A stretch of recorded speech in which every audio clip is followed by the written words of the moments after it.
Iniciamos há 3 domingos atrás a nossa série e temos aprendido a caminhar nos passos de Jesus, né? Eu tenho aprendido muito, é muito gratificante poder seguir nessa jornada da vida, vendo como o amor da nossa vida, que é Jesus, como ele caminha. Podemos aprender mais, ser norteado pela vida, pelo coração que nós tanto almejamos. E temos aprendido como andar nos passos de Jesus nessa nova série. E 2 domingos atrás, nós aprendemos como ser mais humildes, como Jesus. E acho incrível como Jesus fala aqui em Mateus 11, que aprender de mim que sou manso e humilde de coração. Não é uma humildade como o mundo prega. Nós temos aprendido como o coração de Jesus é humilde. Temos aprendido como caminhar aos passos de Jesus. Gosto sempre de lembrar do fato de que Jesus, ele está olhando para a nossa realidade. Ele olha para Campo Grande. E o primeiro chamado de Jesus é para nós permanecermos nele. Ele nos convida a estar nele. E uma vez estando nele, ele nos envia a agir como ele. Ele sempre age. Então eu fico, Senhor, o que o Senhor está olhando em Campo Grande? Quando o Senhor olha, o que o Senhor vê? O desejo do cristão tem que ser esse desejo de eu quero olhar também o que o Senhor está enxergando. O que você está tocando, eu também quero tocar o que o Senhor está tocando.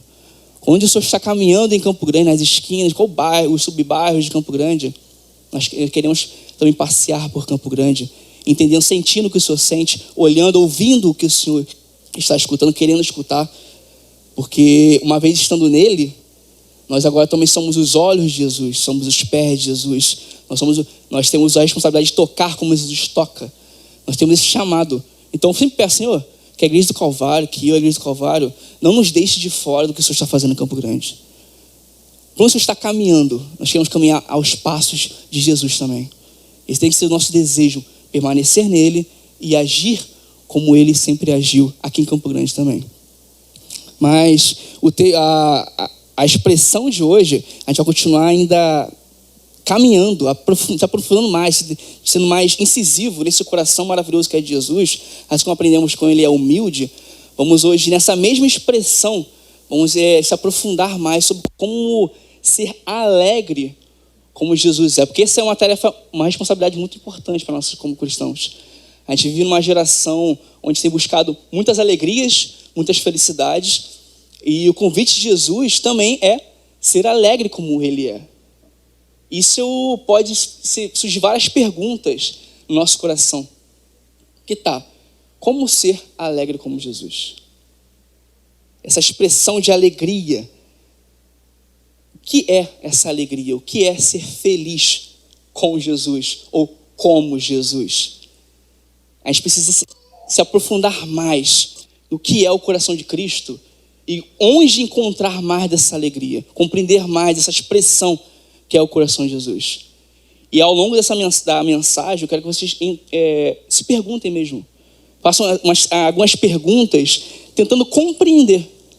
Porque se a gente vive numa geração que está buscando felicidade, buscando alegria, como eu posso, como cristão, ou como pessoa, isso aqui tem pessoas que não são cristãos, como posso encontrar uma verdadeira alegria, uma verdadeira felicidade?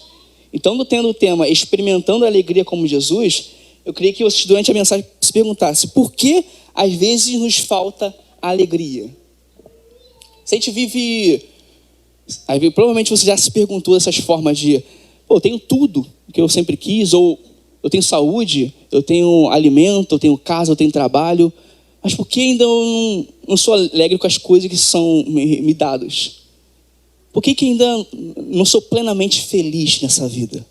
Ou então, qual é a fonte da alegria? Já que estamos buscando ser felizes, porque se a gente parar para perguntar, questionar as pessoas, ou se perguntar no seu próprio coração, ninguém quer viver uma vida de tristeza. Ninguém quer passar por perrengues, aflições, dificuldades. Todo mundo quer ser alegre, quer ser feliz. Mas qual é a fonte disso? Quando nós buscamos o nosso dia a dia, nosso trabalho, nossa família, qual é a fonte para uma verdadeira alegria? Uma alegria plena, saudável e verdadeira. Essas perguntas têm que ressoar no nosso coração. Em nosso tempo, tanta alegria como a felicidade, os prazeres, o contentamento, o conceito de contentamento tem sido pregado aos montes com uma forma uma forma muito profunda de solução, às vezes até de propósito de vida, ou até identidade. Quem aqui nunca já ouviu falar, ou até nas redes sociais, as famosas frases, o que importa é ser feliz. Ou então, nada é errado se te faz feliz. A gente está o tempo todo numa correria, uma constante busca por uma felicidade, um prazer, não só momentâneo, mas constante, quem sabe eterno. A gente sempre se perguntando, realmente o que importa é ser feliz? Realmente nada é errado se te faz feliz. Essas promessas de uma vida feliz estão sendo gritadas, vomitadas o tempo todo na nossa frente, nos nossos olhos, nos nossos ouvidos. A gente vê nas redes sociais, nas televisões, no jornal, onde a gente vai, a gente quer essa busca constante de eu preciso ser feliz, eu quero ser alegre, constante, eu não aguento mais viver na tristeza. Ou então até quando nós criamos nossos filhos, a gente não quer ver nossos filhos chorarem, não quer ver nossos filhos se frustrarem.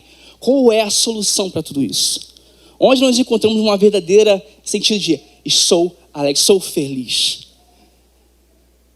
As perguntas são muitas variadas, mas eu quero convidar os irmãos, antes de mais nada, não somente se questionar a isso, não somente se perguntar ao seu coração a fazer essas perguntas, mas ter uma devoção à palavra de Deus. O que a palavra de Deus se expressa com alegria?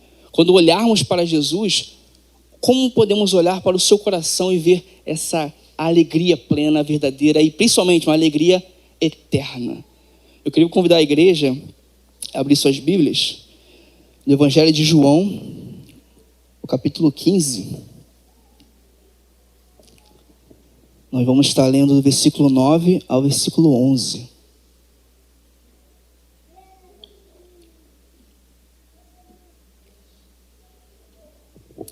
Evangelho de João, capítulo 15. Vamos estar lendo do versículo 9 ao versículo 11. Você que não tem uma Bíblia, se puder haver ao lado alguém para compartilhar, ou então está sendo projetado aqui. Assim diz a palavra do Senhor. Versículo 9. Como o Pai me amou, também eu amei vocês. Permaneçam no meu amor. Se vocês guardarem os meus mandamentos, permanecerão no meu amor. Assim como também eu tenho guardado os meus mandamentos, os mandamentos do meu Pai, e no seu amor permaneço. Tenho-lhes dito essas coisas, para que a minha alegria esteja em vocês, e a alegria de vocês seja completa. Versículo 11 mais uma vez. Tenho-lhes dito essas coisas, para que a minha alegria esteja em vocês, e a alegria de vocês seja completa. Essa passagem, irmãos, fica mais profunda ainda saber que é o próprio Jesus quem está dizendo isso. São palavras de Jesus aos seus discípulos no momento da ceia. Ele está no seu discurso na ceia, antes de ele ser traído, antes de ele ir para a cruz. E ele dá essa declaração de amor e de promessa. O versículo 1 está dizendo: tenho-lhes dito essas coisas para que a minha alegria esteja em vocês. Tem um motivo para estar dizendo isso tudo. O sentido é para que a minha alegria esteja em vocês. E quando a gente para analisar a vida de Jesus, a gente observar mais detalhadamente, é interessante ver que ao longo da história, muitas pessoas às vezes olham para Jesus e veem ele como alguém mais carrancudo, alguém com um semblante mais abatido, triste, aquele termo macambúzio, vê alguém mais sério. Se a gente olhar nos grandes autores e pintores da renascentista, dos quadros, os poetas, eles declaram sempre ver um Jesus um semblante mais abatido. É difícil ver Jesus com uma certa alegria, contente. Mas se a gente olhar mais aprofundado na história de Jesus, a gente vê que não é bem assim. E tudo bem pensar que o profeta Isaías, no capítulo 53, ele fala que Jesus era um homem de dores. Então a gente sempre é levado a ver Jesus como um homem que não tem alegria. Um homem que só passou por perrengue, dificuldades, aflições, lutas, e realmente ele passou. Mas como posso olhar para a vida de um homem como esse e encontrar uma verdadeira alegria, na qual eu possa me inspirar, na qual eu possa imitar. Porque a realidade de Jesus e a história da igreja, muitos anunciam às vezes um Jesus que não dá para ver tanto essa alegria. E a gente vê nessa passagem Jesus declarando: tenham em vocês a minha alegria. Como eu posso me aprofundar mais e ver essa alegria de Jesus?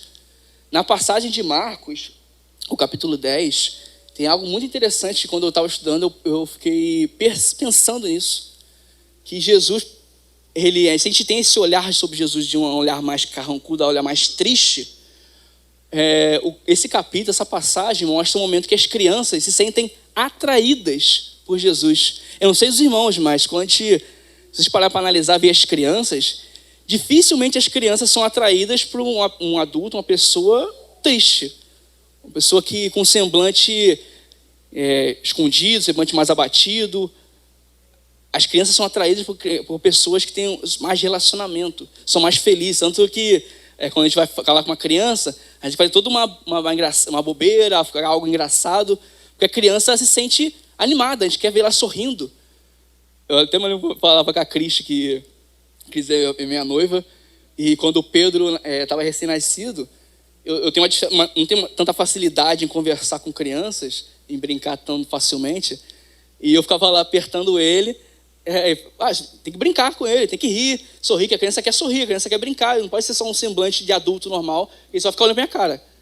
E tem que fazer uma graça, um agrado, porque a criança se sente atraída por adultos que fazem ela sentir um momento mais animado, mais feliz.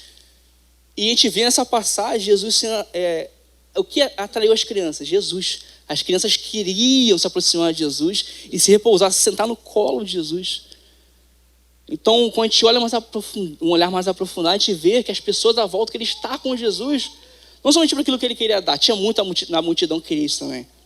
Mas tinha pessoas que viam Jesus uma certa alegria, um certo prazer. Eu quero esse homem. E as crianças, a gente gosta de brincar, né, que se quer ver sinceridade, olhar para as crianças. Tem uma certa sinceridade fora do normal. E a gente vê isso nessa passagem. Outro ponto interessante é a presença constante em festas e celebrações. Jesus estava o tempo todo sendo convidado para a celebração. Não sei se vocês se lembram, mas o primeiro milagre de Jesus foi quando ele transformou a água em vinho.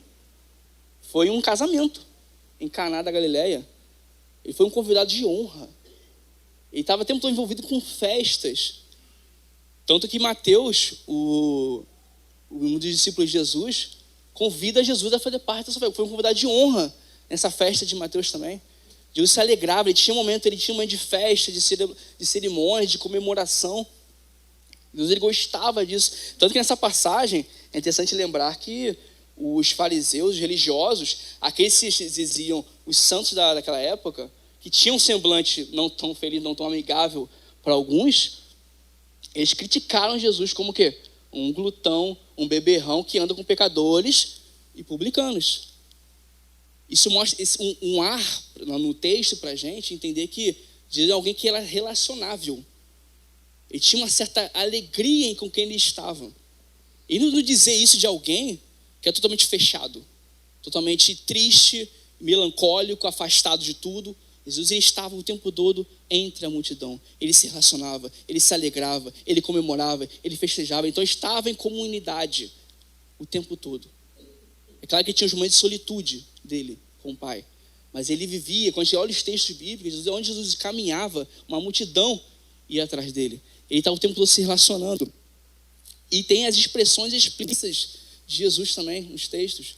Por exemplo, quando no capítulo 10 de Lucas, quando Jesus ele envia os 70 discípulos para uma missão, e quando eles retornam, eles começam a contar os grandes feitos na missão deles, e o texto bíblico deixa bem claro que Jesus ele exultou, ele se alegrou quando os discípulos contavam as boas novas para ele. Jesus se alegrava com os feitos. No discurso da última ceia, como acabamos de ler, olha meio o versículo 11. Tenho-lhe dito essas coisas, para que a minha alegria esteja em vocês, e a alegria de vocês seja completa. Jesus, ele era alguém alegre. Quando a gente olha nas Escrituras, tudo que envolvia Jesus envolvia alegria, ele se relacionava, ele desejava que nós fôssemos pessoas alegres, pessoas felizes, caminhassem nessa alegria, não uma alegria momentânea, mas uma alegria que era eterna, porque ele é eterno. E é importante também saber que Jesus ele não foi alegre por conta das circunstâncias, irmãos. A gente sabe que, até quem não caminhou muito tempo na igreja, uma das grandes momentos da vida de Jesus é marcado por momentos de dores. A cruz, por exemplo. Jesus realmente é conhecido como um homem de dores. Isso só prova para a gente, mais uma vez, que Jesus não é uma pessoa alegre, uma pessoa feliz. A constância da alegria de Jesus Cristo não era pelo que ele fazia, pelas circunstâncias que envolviam Jesus Cristo. O texto do livro de Lucas, ele diz bem claro, quando Jesus trabalha como carpinteiro e sustenta a sua família, ele não é um chamado de eu trabalho e não tem mais uma tristeza. Porque a gente tem esse costume, né, de o trabalho é um fardo. Mas não, em Jesus, ele era um carpinteiro, e eu gosto sempre de lembrar que carpintaria, hoje em dia, é muito relacionada à madeira. Naquele tempo também, mas a madeira naquele tempo também era comum usar em casas. Então Jesus também era carpinteiro, ele trabalhava em casas, ele tinha sua profissão comum. Então ele trabalhava, ele sustentava a sua família também. E mesmo assim ele era alguém alegre. Outro ponto, foi rejeitado por famílias e mal interpretado. Jesus, a gente sempre lembrar, Jesus ele viveu 30 anos, 3 anos no seu ministério, total de 33 anos. Jesus ele não foi aceito pela sua família de forma totalmente. Então eu sempre lembrar que os irmãos de Jesus não creram em Jesus. Só depois que a gente tem a carta de Judas, a carta de Tiago na Bíblia, a gente vê que eles eram irmãos de Jesus. Então posteriormente eles creram em Jesus. Mas durante o ministério de Jesus, a gente vê nos textos que eles não apoiaram Jesus. Então as circunstâncias não eram favoráveis para ele entender que eu tenho por que ser alegre. Eu sou alegre porque minha família apoia. Não. A família de Jesus não apoiava o ministério dele. Ele sentiu dores físicas e emocionais profundas. Como não lembrar da cruz, irmãos?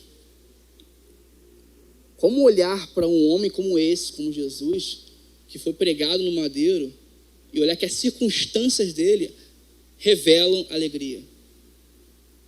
Revela que grande tamanho prazer.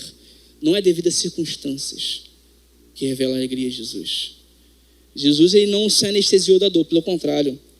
Ele sentiu da forma ainda mais intensa por não ter pecado.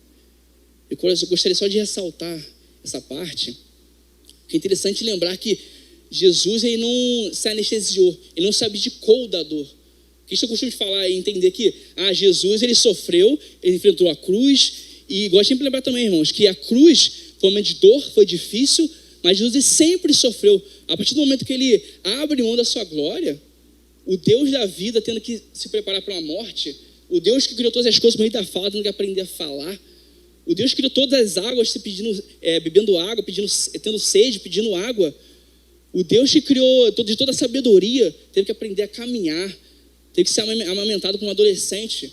Então o sacrifício de Jesus, a vida crucificada de Jesus, não foi só na cruz. Começou do momento que ele abriu mão da sua glória para estar entre pecadores.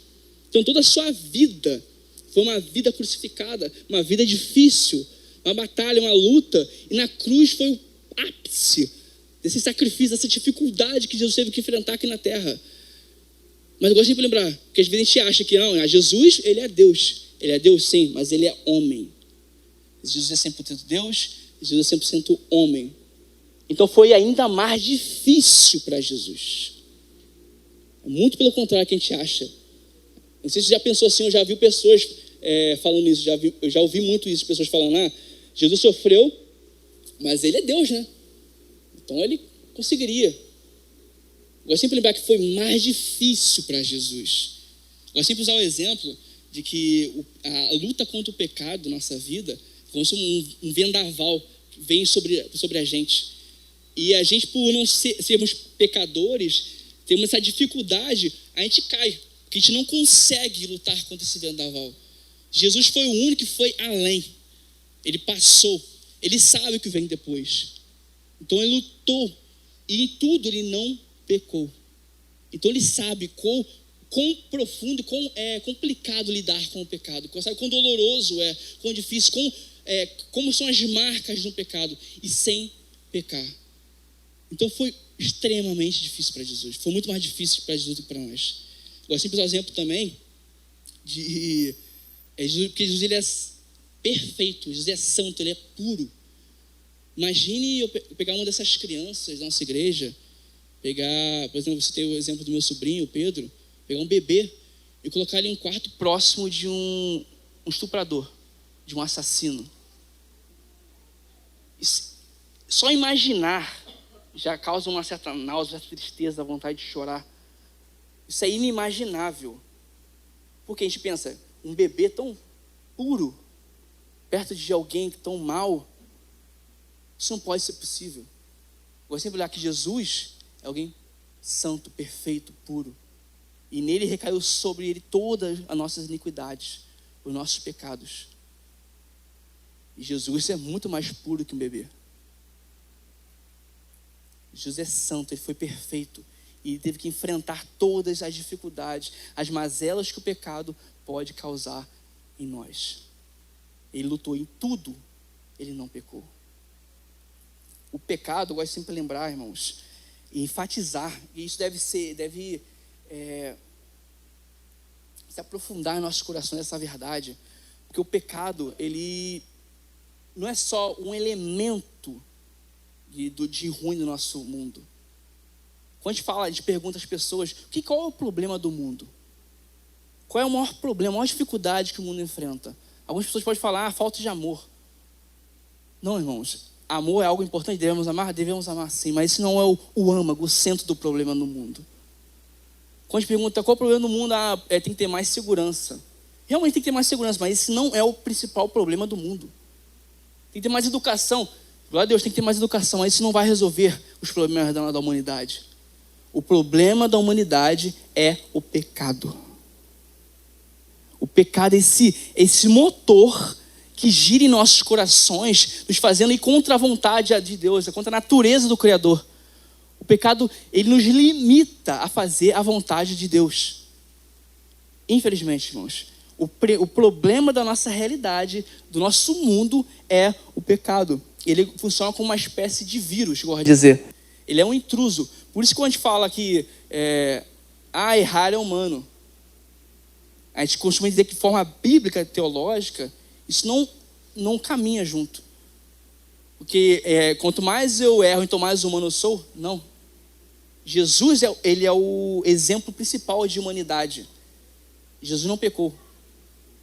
Então quanto mais humano eu sou, não é mais eu tenho que pecar, mais eu erro. Não, o erro, ele é um intruso. O pecado, ele é um vírus na nossa realidade que não compactua. Infelizmente, a gente tem que lidar contra isso.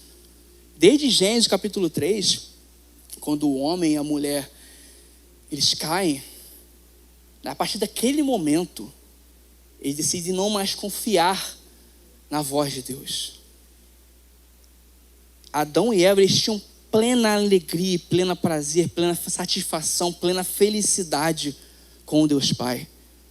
E a partir do momento que eles decidem não mais ouvir a voz de Deus, não mais querer essa alegria plena que eles tinham com Deus Pai, eles decidem agora buscar uma própria felicidade.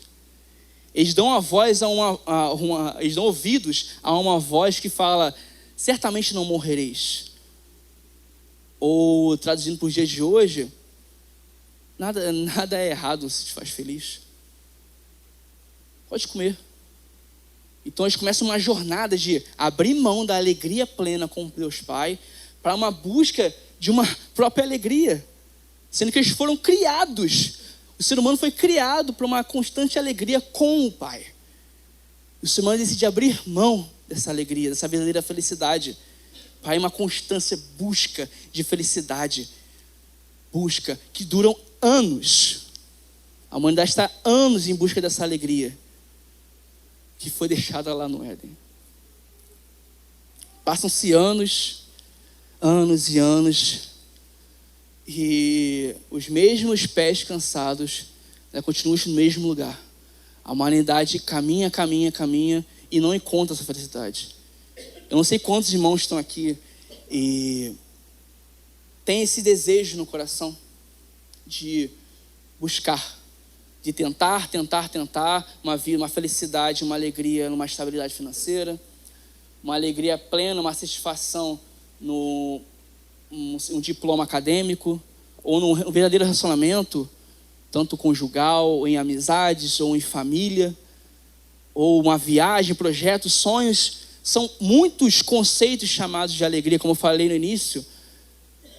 O mundo tem pregado para a gente satisfação, alegria, dando-nos propósito, uma nova identidade.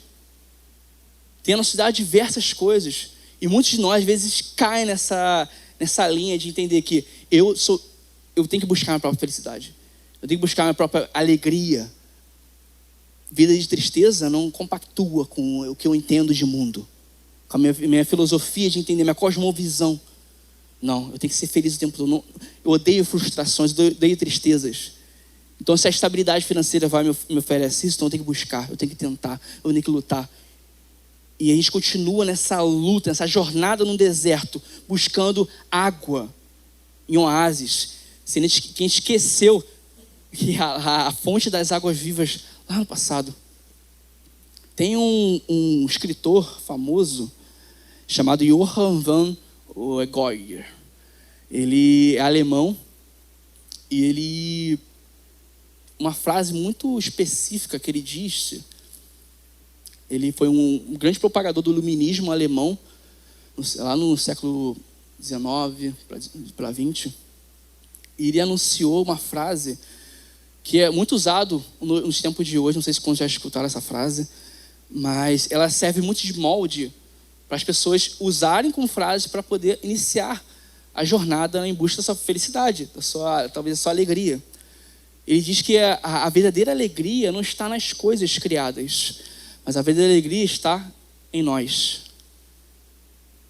E muitas pessoas utilizam essas frases, eu usei o exemplo dele, mas como um combustível para realmente as coisas desse mundo. Não pode trazer plena felicidade, plena satisfação, plena alegria. É olhando para dentro de mim. Quando eu olho para dentro de mim, eu encontro uma solução para acabar com todas as tristezas do mundo, todas as tristezas da minha vida. Quanto mais eu olho para dentro, então mais alegria eu vou ter, não ignorando as coisas criadas. O interessante é que esse escritor, grande propagador do iluminismo alemão, ele morreu de forma pessimista sobre a realidade. E a última frase dele foi: mais luz. Alguns dizem que talvez ele estava pedindo mais luz no quarto, independente. Mas o que esse escritor Johann ele não percebeu, que a verdadeira alegria realmente não estava nas coisas. A verdadeira alegria também não está dentro de nós. A verdadeira alegria não está em nada criado. Ele não pôde perceber que a verdadeira alegria é encontrado não em outro lugar, mas numa pessoa. Ele pediu mais luz, ele não pôde perceber que existe realmente um homem que é chamado por muitos de a luz do mundo. Que a verdadeira alegria não pode ser encontrada olhando para uma rede social, por livros, por escritos. É olhando para uma pessoa de forma específica. E essa pessoa, essa luz do mundo, tem poder para transformar uma realidade e revelar mais de alegria para aqueles que estão em profunda tristeza, caminhando há anos buscando. Quantos de nós, irmãos, iniciam uma jornada, jovens principalmente, eu vou encontrar uma verdadeira alegria. Iniciam uma jornada. Mas chega na metade da vida, já começam a perceber que tanto esforço, tanto estudo, tanto dedicação e cada vez estão ficando encontrando cada vez mais tristeza, mais dificuldades, mais aflições. Começam a desistir aos poucos de: será que realmente existe uma esperança para uma verdadeira felicidade, uma verdadeira alegria? Quantos, às vezes já no fim da vida, como foi esse escritor alemão, já no fim da vida percebem que o pessimismo já reina muito e não existe mais prazer na vida, não existe mais esperança, tudo foi em vão. não adianta de nada existir nessa vida. Quantos de nós estão cansados, buscando uma alegria que não pode ser satisfeita? Porque um coração que foi feito para algo maior que o mundo, somente algo maior que o mundo, para poder preencher, para poder satisfazer. Um coração que foi criado para a eternidade, eu gosto sempre de lembrar, irmãos, todo ser humano foi feito para a eternidade. Nosso coração grita para uma eternidade. Por isso eu gosto sempre de lembrar que todo funeral, fúnebre, toda a morte é um grito para a gente de que vocês não são daqui, vocês não são. O fim não é a morte. É lembrar que fomos criados para algo que é eterno. Então, se um coração que grita a eternidade, somente a eternidade pode vir e preencher nossos corações. É correto afirmar que se o nosso Senhor foi homem de dores, ele era ainda mais um homem de alegria. Jesus realmente foi considerado um homem de dores. Mas somente um homem de profunda dor, profundas aflições, dificuldades, sabe? Quão prazeroso uma verdadeira alegria eterna. O Senhor da alegria se fez homem de dores, para que hoje novamente nós pudéssemos ter uma alegria verdadeira. Essa caminhada de Jesus como homem de dores só nos traz uma verdadeira esperança em meio ao caos que nós vivemos. Se nos falta alegria no nosso dia a dia, nossa caminhada, nossos relacionamentos, nossos sonhos, nossos projetos, não é olhando para as coisas criadas, não é olhando para dentro de nós, não é olhando para nossos familiares, é olhando para um homem específico. E é totalmente, às vezes pode ser contraditório para o nosso tempo. Como um homem de dores pode ser considerado um homem verdadeiramente de alegria? Como eu posso experimentar a alegria através de um homem que enfrentou tanta dificuldade, tanto sofrimento? E é incrível eu poder olhar para Jesus e ver como ele tem tanta certeza na sua identidade, como Jesus tem tanta certeza no seu propósito, como Jesus tem tanta certeza nos seus objetivos. Porque o grande segredo de Jesus é poder olhar para Jesus e ver quem ele é, o que ele fez, o que ele está fazendo, o que ele voltará a fazer novamente. Jesus, ele tinha certeza da sua identidade como filho amado de Deus. O texto que ele acabou de ler, ele inicia como o Pai me amou. Jesus, ele versículo 9 vem dizendo, como o Pai me amou, também eu amei vocês. Jesus, quando ele é batizado, e se a gente olhar no capítulo 2 do Evangelho de João, é incrível o que está acontecendo ali. O João Batista está dando um testemunho de que o céu se abre. Imagina Jesus à beira das águas e os céus se abrem. E uma voz do céu vem dizendo, esse é o meu filho amado, em quem eu tenho prazer, em quem eu tenho contentamento, em quem eu me alegro. O Pai ama o Filho e se alegra, tem prazer, ele aprova o Filho. Jesus, uma das convicções que Jesus tinha na vida dele, quando a gente olha toda a trajetória de Jesus, tanto que depois do batismo, Jesus ele encara um deserto. E Satanás vem tentar justamente Jesus. A primeira pergunta que Satanás vem tentar Jesus é, se tu és mesmo o Filho de Deus, o Pai que tinha acabado de falar, tu és o meu Filho amado. A certeza que Jesus tem, a alegria de Jesus, vem nessa certeza de, eu sou filho, eu sou amado pelo meu Pai. Eu trago alegria ao meu Pai. Jesus tinha convicção disso. Ele é amado. Isso é confirmado no batismo. Essa identidade serve como âncora emocional para Jesus. Jesus, ele vive uma vida entendendo, eu sou filho, eu sou filho. Ele, em meio às circunstâncias, em meio às dificuldades da vida dele, quando ele lida com uma cruz, ele sabia, era bem claro no coração de Jesus, eu sou filho, eu sou amado por Deus. E eu levo alegria ao meu Pai. E como acabamos de ler, Jesus ele compartilhou com seus discípulos. Isso é maravilhoso, acabamos de ler. Ele fala que eu sou amado pelo meu Pai. E por isso eu amo vocês. Por que eu estou falando isso? Porque eu estou falando do amor do Pai para comigo, meu amor para vocês. Para que vocês tenham certeza da minha alegria. E que para a minha alegria possa permanecer em vocês. Olha como é que o verso vem dizendo. Como o Pai me amou, também eu amei vocês.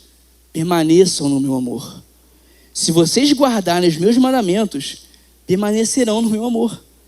Assim como também eu tenho guardado os mandamentos do meu Pai, e no seu amor permaneço. Por que eu estou dizendo isso? Como se Jesus estivesse dizendo. Por que eu estou dizendo isso? Eu tenho lhe dito essas coisas para que a minha alegria esteja em vocês. E a alegria de vocês seja completa. É através do amor, entendendo quão profundo é esse amor de Pai. Que Ele é filho amado pelo Pai. E que Ele traz prazer ao Pai. Ele vive, Ele sabe quem Ele é. Ele sente profunda alegria. E essa alegria passa para a gente. Outra certeza de Jesus é do propósito dele. Jesus vivia para agradar o Pai e guardava os seus mandamentos. Sua missão era clara, glorificar a Deus e cumprir a sua obra designada. Jesus ele veio com o intuito de obedecer ao Pai e sabia qual era a sua missão. Obedecer e morrer. Jesus veio e cumpriu. Ele tinha plena satisfação e alegria, não na sua própria satisfação, mas na satisfação do Deus Pai. Isso é brilhante, porque o ser humano ele tem um desejo ardente de satisfazer a si próprio. Todos os dias da nossa vida, nossa caminhada, essa busca, por exemplo, de a gente buscar nossa própria alegria, nossa própria felicidade, nossa satisfação, nossos prazeres, é uma busca de autonecessidade. Eu quero me satisfazer, eu preciso me satisfazer, eu vou usar pessoas para me satisfazer, eu vou usar minha família, meu trabalho, dinheiro, coisas para me satisfazer. Eu preciso de mais, eu sou um necessitado, eu preciso de mais. E se a gente perceber, quanto mais você busca atender suas necessidades, menos elas são satisfeitas. Porque a gente foi, como eu falei, a gente foi criado para algo eterno. Então somente algo eterno pode nos satisfazer profundamente e verdadeiramente. O cristão, que ele busca obedecer aos mandamentos de Deus, ter essa certeza de propósito, ele tem o próprio Pai, o próprio Deus Pai, o amor de Deus Pai satisfazendo plenamente o seu coração. Eu costumo sempre dizer para as pessoas, por mais difícil que seja, busca satisfazer o coração de Deus. Não no sentido que tem como satisfazer, que um Deus eterno, quem vai poder satisfazer pela sua própria vida o próprio Deus por completo? Mas no sentido de agrade o coração de Deus, busque viver para a glória de Deus, os seus mandamentos, servindo ao outro. Porque é interessante como o Espírito Santo ele vai nos conduzindo a satisfazer a necessidade do outro, a satisfazer a necessidade do reino, da missão, e o próprio Espírito vai satisfazendo as nossas necessidades.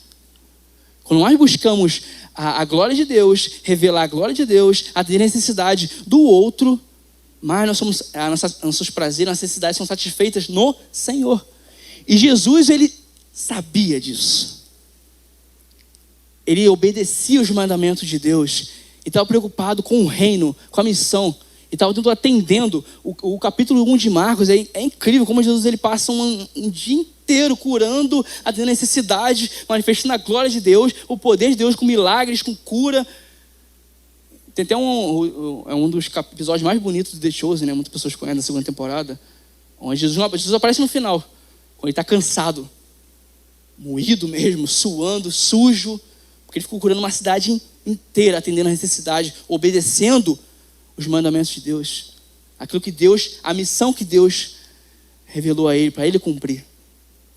E Jesus tinha alegria em saber que ele tinha um propósito, ele tinha uma missão, e estava buscando não só a sua própria satisfação, mas a do Pai. E o último ponto, certeza do objetivo, a redenção e a glória eterna. A alegria de Deus, de Jesus é profundamente revelada ao ver Jesus sofrendo na cruz, mas brilhando em seus olhos, olhando para uma glória eterna. O que é interessante sempre nós olharmos para a cruz, não somente com uma autossatisfação própria de Jesus veio e morreu na cruz para me salvar. Isso é uma verdade? Sim, mas é uma verdade. Jesus não morreu para nos salvar. Mas o mais brilhante da cruz é porque a cruz revela a glória de Deus Pai. Jesus não somente veio para morrer nos nossos pecados, sim, mas a cruz revela a glória do Pai. Jesus, ele sabia que ele estava satisfazendo, ele estava engrandecendo, glorificando ao Pai naquela cruz. Toda a sua jornada, a sua caminhada, as suas dificuldades, as aflições, suas dores, Jesus suou sangue. É incrível olhar como nos tempos de hoje a gente pode olhar e a medicina comprova que o ser humano é capaz de suar sangue. O ser humano, quando entra num profundo nível de estresse, os poros começam a suar sangue. Jesus estava uma angústia profunda no Getsêmani, porque ele sabia que no momento da cruz, ele se separar do Pai. O Espírito não ia poder compactuar com o pecado que ia cair sobre Jesus. E Jesus sua sangue, Jesus sofre. Jesus enfrenta a cruz. Tudo isso entendendo que a glória do Pai estava sendo revelada. E ele tinha os olhos focados, entendendo que existe um povo que eu estou alcançando. Na cruz a gente pode ver sendo propagada e revelada, nascendo ali na cruz, um novo corpo, uma nova família. Tanto que é lindo olhar, quando a gente olha para a igreja e vê o povo que foi redimido, foi restaurado, conquistado por Jesus na cruz.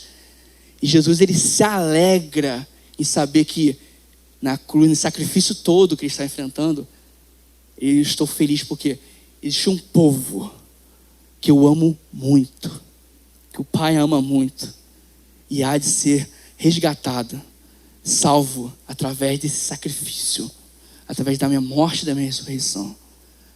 Jesus se alegra em saber que a glória de Deus é revelada e que um povo está sendo conquistado pela glória de Deus Pai. Então essas certezas de Jesus, irmãos, devem preencher nossos corações de forma muito profunda, entendendo que Jesus era alegre por causa da sua identidade, que ele sabia muito bem quem ele era. Isso quando a gente fala, principalmente para a juventude dos nossos tempos modernos, a gente pergunta quem você é, as pessoas têm dificuldade de entender, saber quem é. É engraçado que a gente sempre fala que até na juventude aqui da igreja, nas programações, nos eventos, como as pessoas quando falam eu sou, aí fala uma profissão, fala eu sou filho de fulano, nunca sabe quem realmente é. Sempre é algo que eu faço, algo que eu quero alcançar, ou algo quem meu pai é. É sempre algo externo, a pessoa não sabe definir a si própria, porque nós vivemos numa geração que realmente não sabe a sua própria identidade. Não sabe quem são.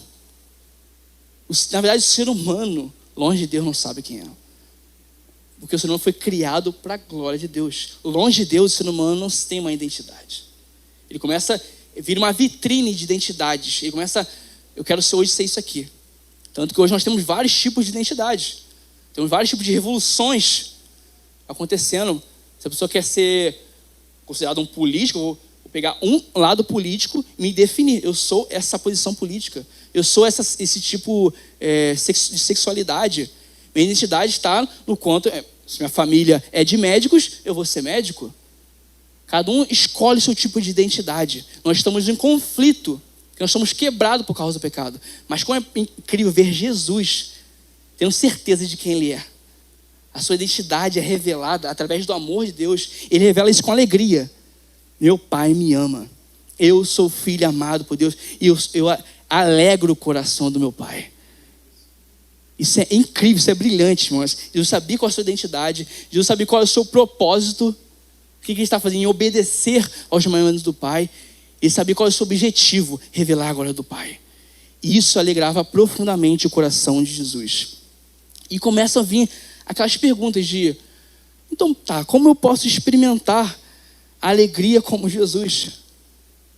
Porque o cristianismo, meus irmãos, a gente tem que ter esse entendimento de que o cristianismo, ele, por mais difícil que seja, a gente sempre pode lembrar de que se tem uma religião, uma crença, que você está buscando uma religião, uma crença, buscando paz, buscando nada de conflitos, como posso dizer, uma tristeza, a gente não recomenda o cristianismo. Realmente, o cristianismo, a gente sabe que enfrenta muita dificuldade. Eu gosto sempre de dizer que se o nosso mestre foi crucificado, como nós podemos querer glória e honra nesse mundo? O Senhor da nossa vida, nosso amor da nossa vida, nosso Senhor, a que nós cremos, foi crucificado. Querer paz nesse mundo, o próprio Jesus disse, vocês vão ser perseguidos. Então, realmente, ser cristão é algo muito difícil, muito doloroso, a caminhada cristã. Diferente de que muitas igrejas podem pregar por aí, de que viver uma vida cristã não tem tristeza, ser cristão não tem, viver sem guerra, você tem que estar em pecado. Não, a vida cristã traz dificuldade, sim. Jesus disse isso, que nós teríamos aflições. Mas é interessante como é um paradoxo. E o evangelho é cheio de paradoxos, acho incrível isso. Só o cristão pode descer para subir, dar para ter, morrer para viver. Ele é cheio de paradoxos. E, mais uma vez, nessa expressão de alegria que nós podemos encontrar em Jesus, experimentar a alegria, é incrível ver como o cristão, ele vai enfrentar dificuldade, mas é a religião da alegria. E a gente volta àquela pergunta, então como realmente experimentar essa alegria? Um teólogo, Elton Trueblood, ele diz que o cristianismo que não se expressa em alegria é ilegítimo. A religião, o cristianismo, ele foi anunciado por décadas ao longo da história como uma religião que olha para os cristãos e vê alegria.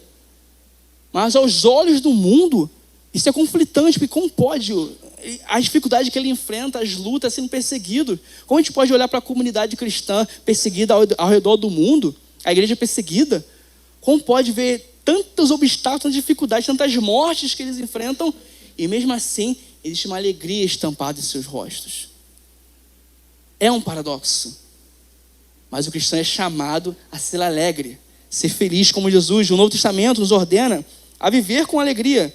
Filipenses 4, alegrei-vos sempre no Senhor. Romanos 12, regozijai-vos na esperança. E Gálatas 5, 22, o fruto do Espírito é a alegria. A alegria é um fruto do Espírito Santo. O Espírito nos promove a alegria. E a fonte da alegria, da nossa alegria, também não são circunstâncias. Porque o crente ele também sofre, ele lamenta. Mas a alegria é mais profunda e sólida. É incrível como o Espírito Santo pode trazer a nós esse revelar de alegria de Cristo Jesus. Porque sempre vai ser um conflito no nosso coração. E aos olhos do mundo, realmente, o cristão pode ser considerado louco. Que são muitas batalhas. E mesmo assim, ele tem a convicção e certeza da alegria dele em Cristo Jesus. Assim como Jesus, nossa alegria nasce de uma segurança inabalável. Realmente olhar para Jesus e entender como eu posso ser tão feliz assim. Isso, aos olhos tão somente pecaminosos, como nós já enfrentamos muitas das vezes, não tem como.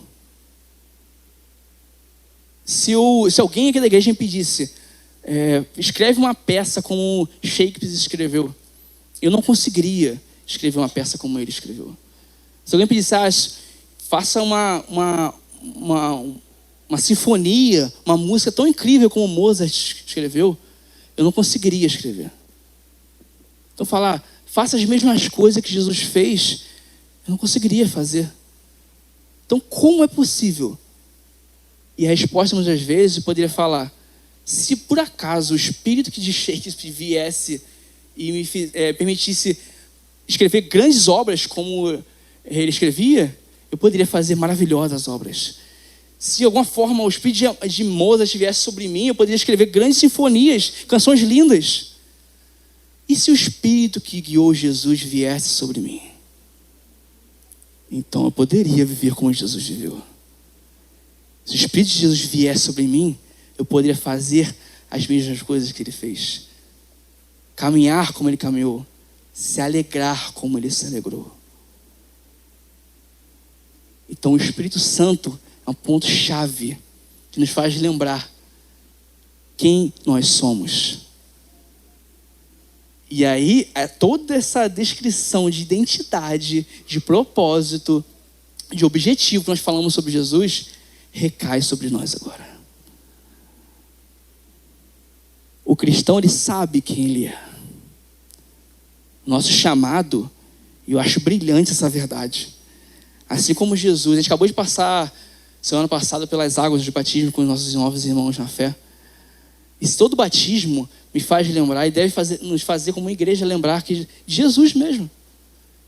Jesus, a certeza da identidade de Jesus foi no seu batismo. E veio dos céus, esse é meu filho amado, quem eu tenho prazer. Jesus, a identidade de Jesus veio do próprio Deus. O batismo, para o cristão, ele tem que lembrar: eu sou um filho amado de Deus. Eu sou um filho amado, eu sou aprovado por Deus. E isso, como Jesus era alegre nessa certeza de identidade, o cristão também é chamado a ser alegre, porque ele é um filho amado por Deus. Ele é um filho amado, ele é aprovado, ele é um filho que traz alegria ao Pai. Isso é brilhante. Uma vez nós estando em Cristo, passando pelas águas, nós agora, o cristão, antes dele, quando ele abre os olhos ao acordar, antes dele pensar em pecar, algo tem que ressoar no ouvido dele, no coração dele: você é meu filho amado. Eu tenho prazer em você. Eu te amo. E esse senso de identidade que o cristão tem, isso move a ele. Eu sou feliz, eu sou alegre. Graças a Jesus por isso. Graças a Jesus que eu sou chamado filho. Por causa de Jesus agora eu tenho uma identidade, eu sei quem eu sou. Não é o que o meu passado diz sobre mim, não é o que as pessoas dizem sobre mim, não é o que eu estou alcançando, buscando ser, não é que nem eu digo que sou, mas é o que Deus diz sobre mim. Deus que sou filho, então eu sou filho, então eu devo me alegrar por essa verdade. Outra verdade que a gente aprende com Jesus era alegre por obedecer os mandamentos, por seguir os propósitos do Senhor. E algo que deve alegrar o nosso coração é entender que estamos no centro da vontade do Pai. É brilhante ver quando um cristão, ele entende a sua pequenez, quão humilde ele é, quão pequeno ele é diante de um Deus tão grande. E a missão desse Deus tão grande. Porque a gente vive numa geração tão corrida, tão focada nos seus próprios interesses, que a gente esquece e não vê que essa busca por felicidade própria, que muitas vezes nós buscamos, não é nada perto da tamanha eternidade, tamanho propósito desse Deus tão grande. A gente sempre gosta de falar que Deus está em missão. E qual é a minha missão? Quem é a minha missão perto dessa missão do nosso Deus? Não é nada. Quando eu entendo a missão do nosso Criador, o propósito, a gente tem mais de falar: Senhor, qual é o teu propósito para a minha vida? Mas o chamado de Deus não é um propósito. Deus declarou o seu propósito. O propósito dele. O que eu devo fazer é me encaixar no propósito dele. Quando eu entendo o propósito de Deus, quando eu caminho de acordo com o propósito dele, minha vida faz parte da vida de Deus, aí a alegria plena e perfeita, a satisfação. Em Jesus a gente aprende isso, a obedecer os mandamentos de Deus, a seguir no propósito de Deus, entendendo onde Deus está caminhando, seguindo seus passos, me alegrando com Ele, traz alegria, satisfação própria no nosso coração. E como Jesus sabia muito bem o seu objetivo, o cristão que sabe para onde está caminhando, é uma alegria muito incrível, irmãos. Saber que toda a dor é por enquanto, que muitas são as aflições do presente momento, mas nada se compara com a glória que há de vir. Irmãos, isso tem que encher e queimar nossos corações, se alegrar com a glória do Pai, saber que o reino está chegando, o rei está chegando. Entender qual é o objetivo, revelar a glória de Deus Pai e olhar com os olhos da eternidade. Grave, Senhor, nossos olhos à eternidade, para que eu possa me alegrar com essa eternidade. Isso queima o coração de um cristão, entendendo qual é a sua identidade, entendendo qual o propósito de Deus Pai, obedecer os mandamentos de Deus Pai e olhar, querer revelar a glória de Deus Pai e olhar para a eternidade. Isso deve queimar nossos corações, irmãos. Queimar, a ponto de só restar alegria. E alegria principalmente no próprio Cristo. A gente aprende claramente com o próprio Jesus, com o seu coração, como a gente aprendeu hoje sobre a identidade dele, sobre o seu propósito, obedecer os mandamentos de Deus, a glória de Deus Pai. Mas é interessante como o cristão ele entende que Cristo é a fonte da alegria em pessoa. A gente cantou aqui agora que Cristo é tudo que Deus pode nos dar. O cristão, ele, mais do que qualquer coisa, ele deseja o Cristo. Nós somos chamados, irmãos, a desejar o próprio Cristo. Cristo, ele não vem trazer uma resposta a nós. Cristo é a resposta. Cristo, ele não vem trazer uma alegria para nós. Cristo é alegria. O que Cristo oferece, ele é. Se a gente busca amor, só em Cristo a gente encontra o verdadeiro amor. Por isso Jesus é o amor da nossa vida. O que Cristo oferece, ele é, porque ele não tem uma resposta em si, ele é a própria resposta. Diante de Cristo, todas as perguntas, as dúvidas são respondidas. São satisfeitas. É incrível como a gente pode olhar para a glória de Deus Pai e encontrar Cristo Jesus. Chegará o dia em que todas as alegrias do mundo vão ser consideradas nada. Porque a verdadeira alegria vai estar em pé diante de nossos olhos. E isso tem que ressoar em nossos corações, queimar em nossos corações. Em cada instante, cada segundo da nossa vida. Cristo é tudo que Deus pode nos dar. Então, quando eu tenho essa certeza, essa convicção, entendendo que eu sou filho amado, eu busco realmente obedecer os mandamentos do meu Pai. Eu busco a glória de Deus e sonho com a eternidade de forma profunda, entendo e quero a eternidade. Eu acabo querendo mais do próprio Cristo. Eu quero Jesus. E se paz me vier, ou se a profunda tristeza também vier, se paz a mais doce, ou se dor a mais forte vier, ao certo eu vou estar, que sou feliz com Jesus. Só o cristão ele pode trazer essa realidade. Não porque ele é, mas porque em Cristo é. Cristo nos dá plena alegria, plena satisfação. Jesus ele não foi alegre por escapar da dor, mas porque vivia com profunda certeza da sua identidade, propósito, destino. E essa tríade, ela sustenta não somente a alegria de Cristo, mas a alegria do cristão. Deve sustentar a alegria do cristão.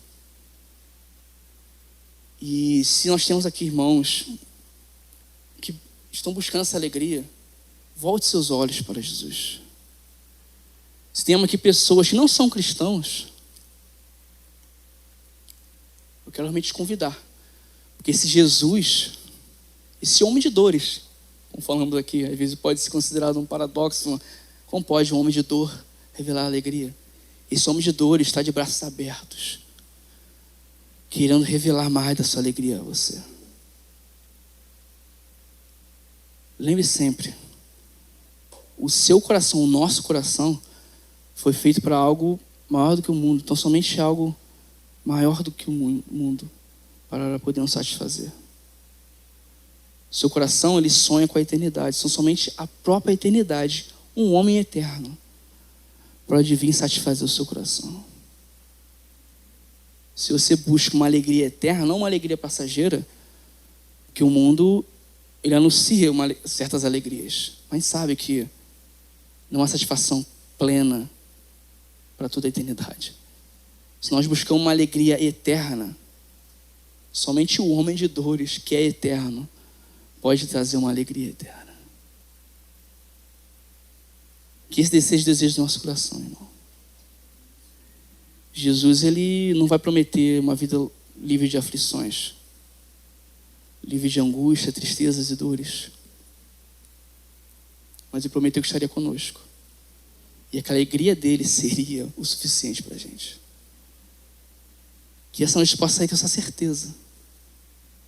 Que hoje, agora, quando sair pelos portões, quando caminharmos para o Campo Grande, amanhã no serviço, lidarmos com as aflições e as dificuldades, as tristezas que vão vir. Lembre de Cristo. Cristo é tudo que Deus pode nos dar. E realmente, se paz vier, ou se dores vier, com certo eu estou. Apesar das aflições, sou feliz com Jesus.